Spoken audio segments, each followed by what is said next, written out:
Kevin Nash, he was also in the news. He had some comments of his own. Now, Kevin Nash did an interview with the Sporting News to talk about this NWO reunion that he's doing with Hulk Hogan and Scott Hall.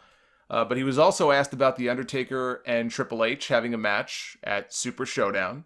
And how come we're not seeing Undertaker in there against a younger guy? Or how come we're not seeing Triple H in there against a younger guy to give them, the big rub from doing a show like this?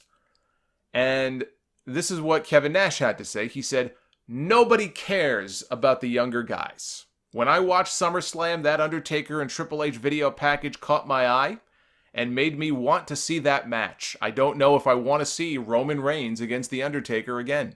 What more of a rub can you give than that? He's been given rubs before, and they just aren't getting over." So then he was asked, well, why aren't the younger guys getting over? To get fans to want to see more matches like that. And Nash said, well, who do you want to put in those positions? You going to put Finn Balor in there against The Undertaker? Seth Rollins? Who are you going to put? And they asked him, they said, well, then who do you blame for that? Is it the talent's fault? Is it the front office? Is it a combination of both?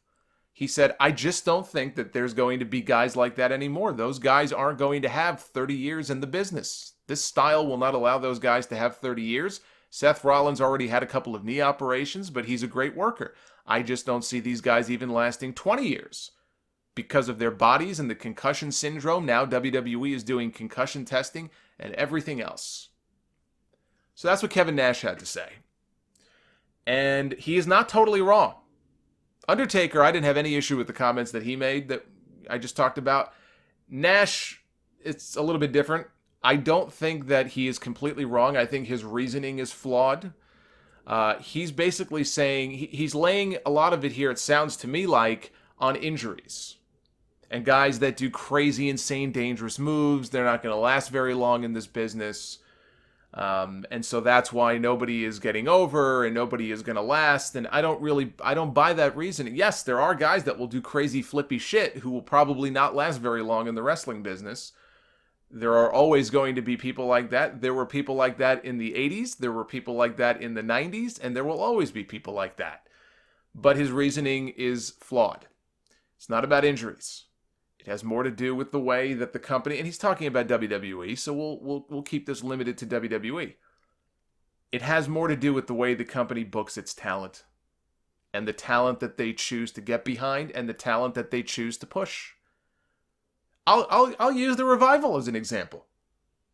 It's a small one, but I can use them as an example. I just got done talking about what they did with the Revival on Raw last Monday. They're coming off the best match they've ever had since they got called up to the main roster. The best match they've had since those classics they had in NXT. Even though they lost. They had a great showing, and everybody was impressed. And what do they do the next week on TV? They job them out to the B team. Now that's just 1 week. Maybe they'll be on television tomorrow night, and they'll beat the B team. What does it mean if they turn around and they beat the B team? They're called the fucking B team. For a reason. They're not meant to be taken seriously. So you job them out? Clean in the middle of the ring? And you ask yourself, why are these guys not getting over? Think about all the guys who got over and became popular when you were a younger wrestling fan. I'm not even saying super young 70s or 80s. Go back to the 90s. Go back to the mid-90s. Go back to the late 90s when wrestling was hot and everybody was into it. Even the people who didn't like wrestling. Even if they said they didn't watch wrestling. They're full of shit. Everybody watched wrestling. I knew people who didn't like wrestling who secretly watched wrestling. Hey, did you see the NWO, what they did on TV? I'm like, what do you care? You're not a wrestling fan. Believe me, a lot of that was going on back then. Let's go back to that period. Think of all the guys who became popular in WCW. Look at the way they booked Goldberg. Look at the way they booked DDP. Look at the way they booked Sting. Look at how strong the NWO was kept. Now, that went on a little too long, and it ended up biting them on the ass because they didn't have hardly any baby faces outside the very top ones who anybody cared about because everybody got beat down every week. But they knew how to push a certain act if they really wanted to get them over. In WWE, Austin became a star. Triple H became a star. Has Mick Foley. I think a lot of that can be owed to Mick Foley and the way Foley put him over. Rock became a star. Undertaker became an even bigger star. Even the mid-card acts, the New Age Outlaws, they were massive stars during that period. The Godfather became a star. Al Snow and his fucking mannequin head became a star. Bob Holly became a star. He's the super heavyweight, him and Crash. I mean, there were so many hot acts at that time. And, part of that was that they benefited because wrestling in general was so hot, and that sort of trickled down a little bit. But you ask yourself, why? You cannot tell me that the B Team pinning the Revival existed for any reason other than when AOP came out, immediately after, they just wanted to have a team out there for AOP to run right through on their way to the ring. That probably was the logic behind doing what they did. That was the only way you could do that, really? You couldn't have the Revival beat them and leave? And then as the B Team are licking their wounds, out comes AOP and they just run them right over? Nash says that Roman Reigns beat Undertaker at WrestleMania. He's gotten the rub from a lot of people, and it just doesn't seem to matter. He's not wrong on that one. Roman Reigns has beaten Triple H and The Undertaker in back-to-back WrestleMania main events. He beat John Cena at No Mercy last year. Cena raised his arm and gave him the big endorsement. And then he beat Brock Lesnar at SummerSlam this year. He slayed the beast, finally. It took him a few times, but he finally did it. Think of all of the big names that they have put over this guy, that this guy has just dominated and beaten. All the names I just mentioned. So now he's the Universal Champion. Does he feel like a bigger star now than he did 6 months ago? Be honest when you answer that question. And if you think he is, I want to hear why. Does he feel like a much bigger deal having beaten all of those guys that I just mentioned? Was it worth it for him to beat all of those guys that I just mentioned? Looking back on it now. Ask yourself that question. And he's their top guy. They're all in on him. They have all their eggs in the Roman Reigns basket. If he can't get over the way they want him to, what makes you think that anybody else on this roster stands a chance? There are guys that will just catch fire organically, that they're not necessarily pushing hard. What makes you think that they're going to suddenly see this and go, oh, well, the fans they seem to take a liking to this person. Why don't we push this guy instead? They've had plenty of chances to do that. They had someone like that in Braun Strowman, and they said, let's turn him heel. We need a good, solid heel to feud with our babyface champion. Let's turn Braun Strowman heel. And you ask yourself why. Ask yourself why a guy like Kevin, and say what you want about Kevin Nash and his matches and his, but here's a guy who's been around for a time, who's looking at this, and so he's saying some of the same things that you and I are saying. He's not wrong when he says nobody cares about the younger guys. He's not too far off when he makes comments like that. So Roman Reigns is one example of a guy who goes out there and he beats all these guys, and he still doesn't feel like half as big of a deal as the old guys that they trot out for these network specials. And it goes to a bigger problem that they have, that I talked about this at the end of my Super Showdown review, which I'm going to play for you here in a second. But, after I got done talking about Undertaker and Triple H and how, on some level I enjoyed the match. I knew going in kind of what to expect. I wasn't expecting an all-time classic, and it was the weakest of the matches that they've had. I enjoyed it for what it was, but what struck me in watching it, and Shawn Michaels bouncing around, and Kane is out there, and they go off the air with this, I look at that and I go, for as strong as the company may be right now, the foundation they've built, yes, the stock price, and yes, they're making millions and billions off these TV deals. That's all well and good. At the end of the day, you're a content provider, and you are providing content for millions of people every single week. And yes, they cater to a lot of different audiences. They cater to casuals, and they cater to kids, and they cater to people like you and me and people over 50. That's all true.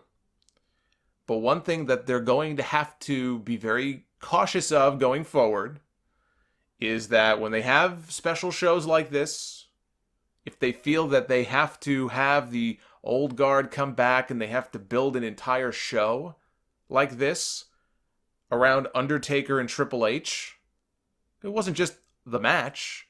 They spent weeks of their television building around this as clearly the main event of that show.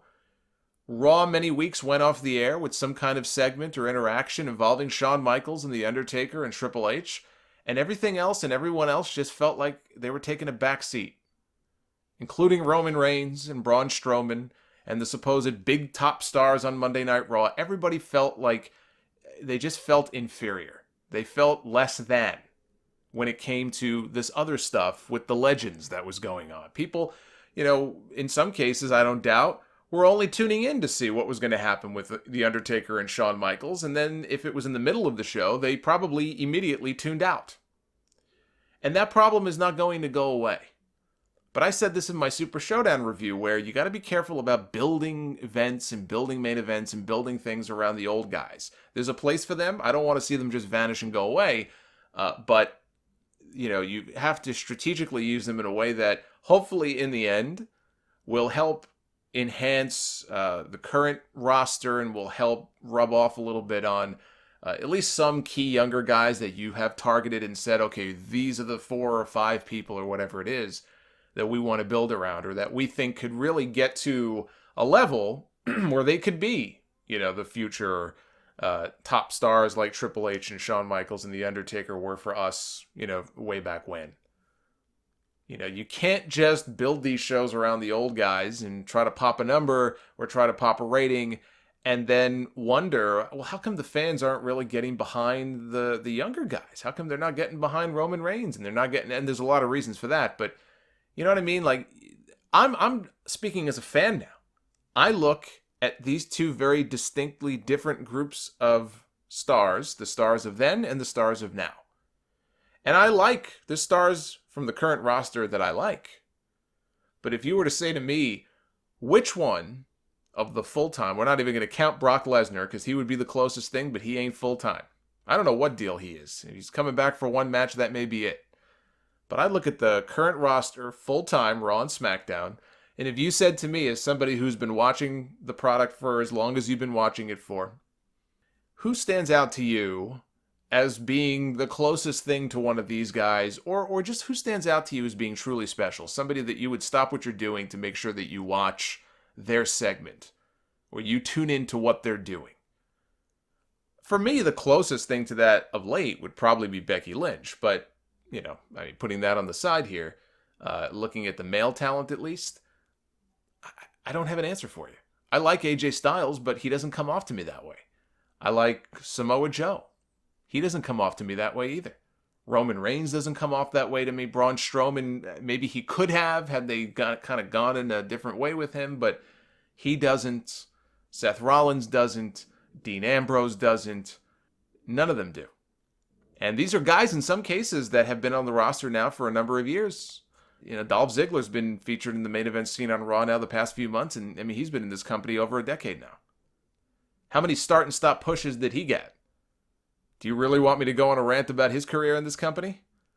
Now, I'm not going to sit here and tell you that Dolph would have been the next Shawn Michaels, but he had a lot of people behind him. Dolph had a lot of supporters. He had a lot of fans, and they fucked him, and they fucked him, and they fucked him. Constantly. To the point where he visually looked like he did not care. There are guys that have been around for a while now, and, they're still stuck at that same level that they were at before. That's going to be a problem, is all I'm saying. And Nash is not too far off in the comments. I think his reasoning is flawed, but he is not far off in his comments. And there may be people who don't like hearing that. Tough shit. The truth hurts. And that is the truth.